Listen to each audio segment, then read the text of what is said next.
we are back with Richard Reviews. Today we are reviewing a book for richardreviews.com/Griffin Chestnut here on YouTube.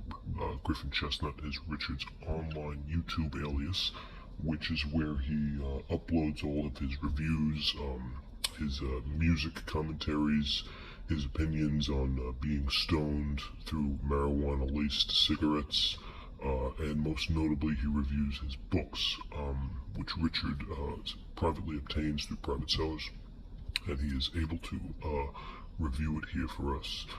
Richard Reviews has been reviewing books on his blog since 2014, so Richard is quite the experienced notion of gravity when it comes to proclaiming his intelligence for the ill will.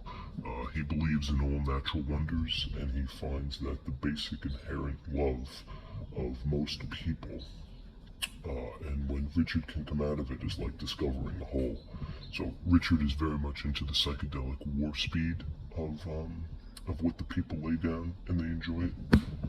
And he is fundamental for a trailer for sale or for rent.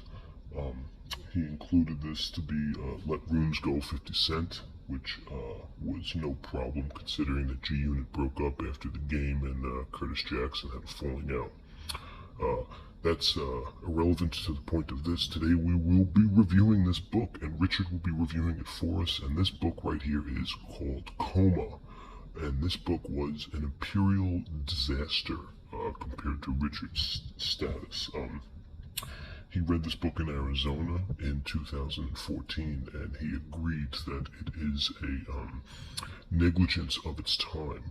It's a catastrophic event, and the stylistic narration did not import certain dilemmas through the literary library, such as the politics of Barry Goldwater. And Richard felt that this was funny at first, but ultimately he ended up voting for Barry, and a vote for Barry is a vote for a win. But Richard wanted to wave the flag, and he wanted to go downtown to Phoenix when he was in Arizona. So he painted a lot, and when Richard was painting, he read this book cover to cover, and that is how we are here today, and Richard will be reviewing this book. So let's take a look at the piece. The piece is titled Coma, and the cover is very blank. As you can tell, there are four corners, 1, 2, 3, 4, or 1, 2, 3, 4. Okay, it's a diagonal right here with a split on the corner and a split up top. So it's a perpendicular with the maximum spread on the top. And you can turn it this way and turn it that way, and you're still going to have the same diameter. So the circumference is the same. As long as you threaten the top and the bottom, you're going to get the same piece. So this is Richard's piece right here, and it's got a very hard cover, as you can tell. It doesn't have any wave, but it's very bland, as you can tell. The condition is okay. On the side, we do have the word Coma by Robin Cook and Little Brown. Okay, it's very dark, it's hard to see. This piece is a Richard affiliate, but we're going to look inside in a bit. As you can tell from the outside, the cream is good. It's a little worn down inside. We have some edging over here, definitely some edging. And this is from Good Morning. And some more edging, some brim wall over here. This looks like this piece has been through a significant damage, maybe a sun fire, if it survived the desert heat. Robin Cook Coma, I Little Brown. So as we open up the page here, this is a diagram that shows somebody enjoys sharing their books as much as their friends, asking that you only treat their house in a way that makes you look at them through a sexual manner, which Richard arbitrarily declines, which he feels humble about, and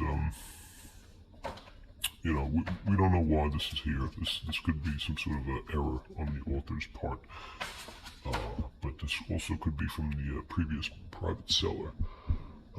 Richard was a fan of the film One Flew Over the Cuckoo's Nest. He enjoyed the book better by Ben Kingsley, and the book itself was also written by the same author who wrote A Great Notion. which, looking through the little window, you see the little crazed eyes, and it makes sense. So once we open up Coma, you can tell right off the bat that this is an old piece. It was written in the year 2019. A little irrelevant to the point. 1976, the prologue begins, and basically the book gets into a lot of psychedelic expressions throughout the 70s, and you can tell there's minimal task. Not just for one, but for multiple characters. It's more or less a diagram of bipolar pressure, and you can tell that the story is fabricated through the 1800s, which is fine. It doesn't really add anything to the story.